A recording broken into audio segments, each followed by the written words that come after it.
नमस्कार दोस्तों, एक बार आपका फिर से स्वागत है फाइनेंस वाला में। और आज की वीडियो में हम देखेंगे नेशनल पेंशन स्कीम की कुछ डिटेल्स कि कौन इस पॉलिसी को ले सकता है और कौन नहीं ले सकता और इसको लेने के क्या क्या फायदे होंगे। तो आइए जान लेते हैं क्या क्या हम इस वीडियो में कवर करने वाले हैं। तो इस वीडियो में हम कवर करेंगे एनपीएस स्कीम के फीचर्स, यानी कि इसमें क्या क्या फीचर्स हैं, एलिजिबिलिटी यानी कि कौन इसको ले सकता है, कितनी उम्र तक ले सकता है, अकाउंट के टाइप, इसमें कितने टाइप के अकाउंट है, आपका पैसा इसमें कहां पर इन्वेस्ट किया जाएगा, इस स्कीम को लेने के क्या क्या बेनिफिट आपको मिलेंगे, रिटायरमेंट का क्या प्रोसीजर है, आपको कैसे अमाउंट मिलने वाला है रिटायरमेंट पे, आपके पास विड्रॉल की फैसिलिटी है कि नहीं, आप बीच में पैसा निकाल सकते हैं या नहीं, टैक्स में कोई बेनिफिट मिल रहा है या नहीं, और लास्ट में हम देखेंगे एनपीएस कैलकुलेटर, जिसका लिंक मैं आपको डिस्क्रिप्शन में दे दूंगा, तो आप खुद भी एनपीएस को कैलकुलेट कर सकेंगे। तो यहाँ पर सबसे पहले बात करते हैं फीचर्स की। तो ये सबसे पहले तो 100% गवर्नमेंट की स्कीम है, कोई भी प्राइवेट स्कीम ये है नहीं। इसको कोई भी ले सकता है, गवर्नमेंट एम्प्लॉय भी ले सकता है, प्राइवेट एम्प्लॉय भी ले सकता है, सेल्फ एम्प्लॉयड या कोई बिजनेसमैन भी इसको ले सकता है।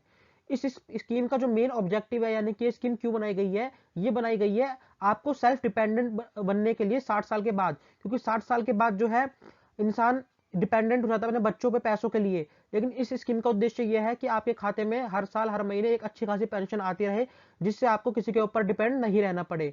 उसके बाद ये उनके लिए अच्छे हैं जो कि इन्वेस्ट भी करना चाहते हैं, टैक्स बचाना चाहते हैं, लेकिन शेयर मार्केट का रिस्क बिल्कुल नहीं लेना चाहते, तो उन लोगों के लिए बेस्ट स्कीम है। और दोस्तों, इसको रेगुलेट करता है पीएफआरडीए। पीएफआरडीए एक रेगुलेटरी अथॉरिटी है, जैसे कि स्टॉक मार्केट को सेबी रेगुलेट करता है और आरबीआई रेगुलेट करता है बैंकिंग सिस्टम को, उसी तरीके से पीएफआरडीए रेगुलेट करता है एनपीएस स्कीम को। उसके बाद दोस्तों, इसमें 3 नॉमिनी हम सिलेक्ट कर सकते हैं, यानी कि आपने और अकाउंट में देखा होगा आप एक या दो ही नॉमिनी सिलेक्ट कर सकते थे, लेकिन इसमें आप 3 नॉमिनी तक सिलेक्ट कर सकते हैं। और एक इंसान केवल एक ही अकाउंट इसमें खुलवा सकता है। जैसे कि एलआईसी में होता है, हम एलआईसी के एक इंसान 2-3 पॉलिसी भी ले सकता है, लेकिन इसमें क्या है, केवल एक इंसान एक ही अकाउंट खुलवा सकता है। उसके बाद इसमें ज्वाइंट अकाउंट का कोई भी ऑप्शन अवेलेबल नहीं है। और रिटायरमेंट की बात करें तो 60 साल में इसमें रिटायरमेंट हो जाती है। वहीं अगर दोस्तों बात करें एलिजिबिलिटी की, तो ये वाली स्कीम है, ये लॉन्च हुई थी 2004 में सरकारी अफसरों के लिए, यानी कि गवर्नमेंट एम्प्लॉइज के लिए।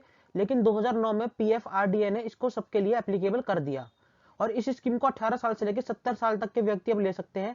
पहले ये उम्र 65 साल थी। जो भी इस वीडियो में आपको अमाउंट या उम्र बताऊंगा, ये एकदम लेटेस्ट होंगी, क्योंकि आपने हो सकता है कुछ पहले भी वीडियोस देखी हो या आने वाले टाइम में आप देखें, तो उनमें ये अमाउंट या फिर एज चेंज हो। लेकिन जो मैंने आपको अमाउंट और एज बताई है, एकदम लेटेस्ट वाली है।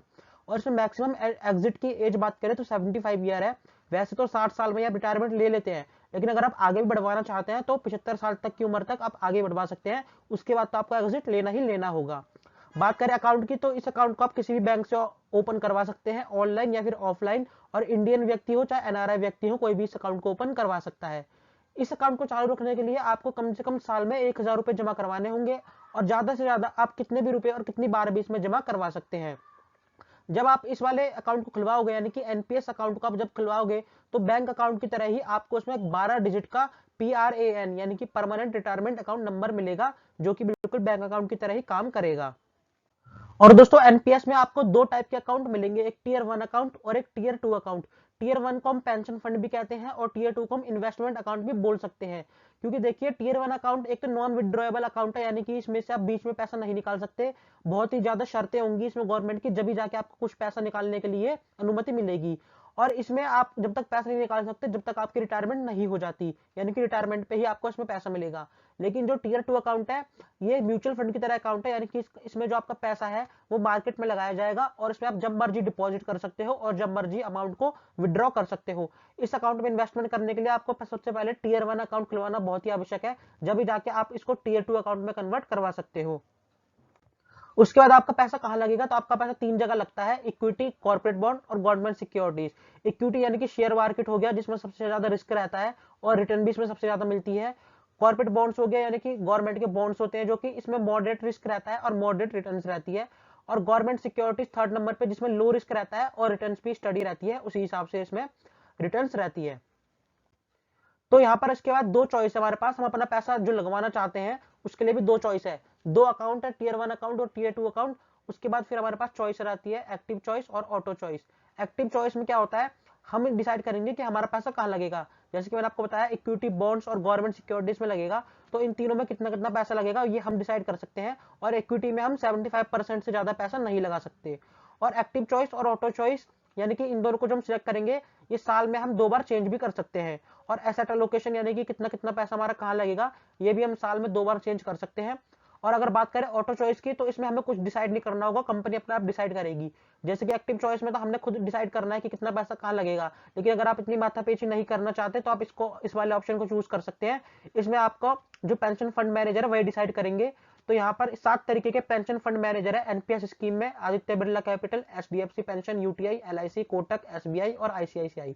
इसमें भी आप 3 तरीके के ऑप्शन आपको मिल जाते हैं: अग्रेसिव, मॉडरेट और कंजर्वेटिव। अग्रेसिव मतलब high return high risk, moderate मतलब नॉर्मल रिटर्न नॉर्मल रिस्क, और कंजर्वेटिव मतलब लो रिटर्न लो रिस्क।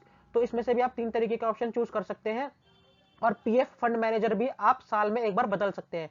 यानी कि मान लीजिए अगर एलआईसी आपका पीएफ फंड मैनेजर है, आप चेंज करवाना चाहते हैं एचडीएफसी, तो आप ये भी चेंज कर सकते हैं अगर आप एलआईसी से खुश नहीं है तो। मतलब कि आपका पैसा जहां भी लगाएंगे, अगर आपको रिटर्न कम ज्यादा देखने को मिल रही है तो आप इसको भी चेंज करवा सकते हैं। उसके बाद दोस्तों बात करें रिटायरमेंट पे आपको कैसे पैसा मिलेगा, तो इसमें आपके पास 2 ऑप्शन है, ऑप्शन 1 और ऑप्शन 2। ऑप्शन 1 में आप कंटिन्यू कर सकते हैं इस अकाउंट को आने वाले 15 सालों के लिए। जैसे कि आपकी 60 साल की उम्र में रिटायरमेंट हो जाएगी, तो 15 साल आगे तक यानी कि 75 साल की उम्र तक आप इस अकाउंट को कंटिन्यू कर सकते हैं।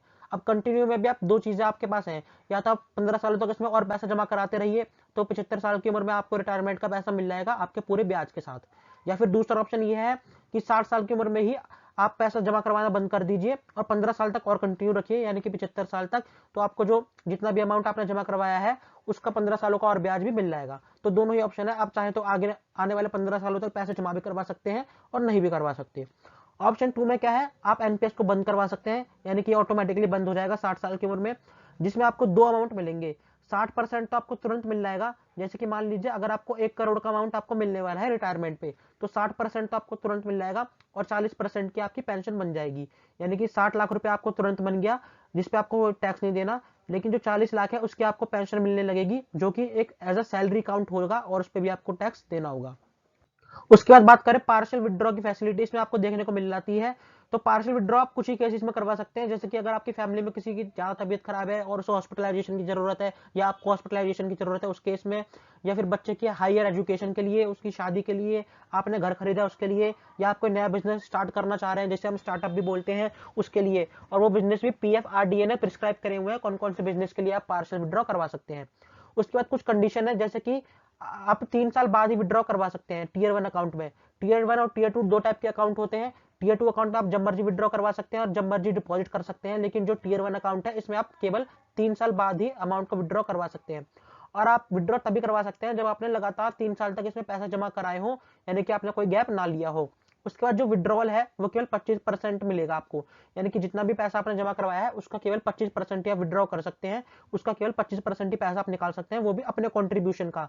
अगर एम्प्लॉयर ने कॉन्ट्रीब्यूट कराया तो उसका नहीं, जितना आपने कॉन्ट्रीब्यूट कराया केवल उसका 25% ही आप इसमें से पैसा निकाल सकते हैं। और जो विड्रॉवल है केवल 3 बार ही निकाल सकते हैं आप पूरी जिंदगी में, यानी कि आपने एनपीएस स्कीम ले ली तो उस स्कीम में केवल आप 3 बार ही पैसा निकाल सकते हैं, वो भी 5-5 साल के गैप पर। तो दोस्तों अगर बात करें एनपीएस क्लोजर की, यानी कि अगर कोई इंसान एनपीएस स्कीम को बंद करवाना चाहता है, पहली बात तो 10 साल से पहले बंद करवा ही नहीं सकते, लेकिन अगर वे बंद करवाना चाहते हैं तो उनको जो 80% अमाउंट है वो मिलेगा एन्युटी के तौर पे, यानी कि 80% अमाउंट की उनकी पेंशन बन जाएगी, और जो बाकी का 20% अमाउंट है वो उनको कैश में मिल जाएगा। यानी कि अगर आपका 1 लाख रुपए का फंड हुआ है तो 80,000 रुपए की तो आपकी पेंशन बन जाएगी, और जो बाकी का 20% है वो आपको मिल जाएगा। ऐसा कहा है कृष्णा ने, जो कि जो पीएफआरडीए डिपार्टमेंट है उनके हेड है। लेकिन अगर आपका फंड 2.5 लाख से ऊपर नहीं है तो आप 2.5 लाख रुपए आराम से निकाल सकते हो, उसमें आपको पेंशन बनवाने की कोई जरूरत नहीं है। मान लीजिए अगर आज से 15 साल बाद मेरे को जरूरत पड़ गई एनपीएस को बंद करवाने की, एक तो होता है पैसों की जरूरत पड़ना, तो वो आप पार्शियल विड्रॉ में निकलवा सकते हो। लेकिन अगर आप एनपीएस बंद करवाना चाहते हो तो 2.5 लाख रुपए तक अगर आपका अमाउंट है तो पूरे आप 2.5 लाख रुपए इसमें निकाल सकते हो। उसके बाद अगर एनपीएस कंटिन्यू कोई करवाना चाहता है तो कंटिन्यू करवा सकता है, जैसे कि मैंने आपको बताया कि 75 साल की उम्र तक वह पैसा कंटिन्यू करवा सकता है, और जो 15 साल एक्स्ट्रा है, ये जो 75 साल, इसमें कभी भी पैसे को निकाल सकता है। दोस्तों बात करें टैक्स बेनिफिट की, तो आपको ट्रिपल ई बेनिफिट इसमें देखने को मिल जाता है: एग्जेम्प्ट एग्जेम्प्ट एग्जेम्प्ट। इसका मतलब यह है कि जो आप डिपॉजिट करेंगे उस पर आपको कोई टैक्स नहीं देना है, जो आपको इंटरेस्ट मिल रहा है उस पर भी आपको कोई टैक्स नहीं देना है, और जो आपको रिटायरमेंट पे लमसम वाला अमाउंट मिलेगा 60%, उस पर भी आपको कोई टैक्स नहीं देना है।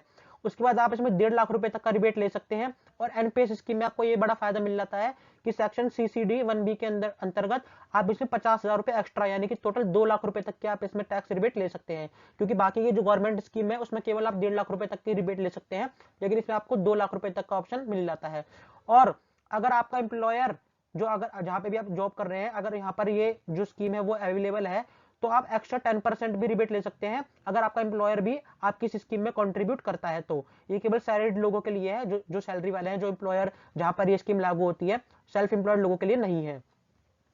उसके बाद टीयर 2 अकाउंट की बात करें, जैसे कि मैंने बताया टीयर 2 अकाउंट एकदम म्यूचुअल फंड जैसा है, इन्वेस्टमेंट जैसा है। इसमें कोई लिमिट नहीं है डिपॉजिट और विड्रॉल की, जब मर्जी लगाओ जब मर्जी पैसा निकालो, ठीक है। और इसमें आपको एक बात और बता दूं कि इसमें कोई भी टैक्स बेनिफिट नहीं है, ये एक इन्वेस्टमेंट अकाउंट की तरह काम करता है। और इस अकाउंट को खोलने के लिए आपको टीयर 1 अकाउंट को खुलवाना बहुत ही जरूरी है। उसके बाद दोस्तों ये एनपीएस कैलकुलेटर है, जिसका लिंक मैं आपको डिस्क्रिप्शन में दे दूंगा। यहाँ पर आपका अमाउंट डालना है कि महीने का आप कितने रुपए निकालना चाहते हैं। रिटर्न यहाँ पर आपको डालना है, जैसे कि अभी तो ये ऑटोमेटिकली इसने कैप्चर कर लिया है, जब भी आप सर्च करेंगे तो ऑटोमेटिकली कैप्चर ही हो जाएगा।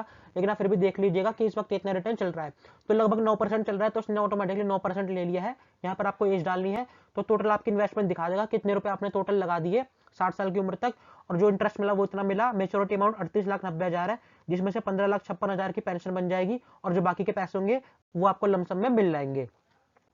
दोस्तों कुछ क्वेश्चन आते हैं, जैसे कि अगर 60 साल से पहले व्यक्ति की डेथ हो जाए तो क्या होगा।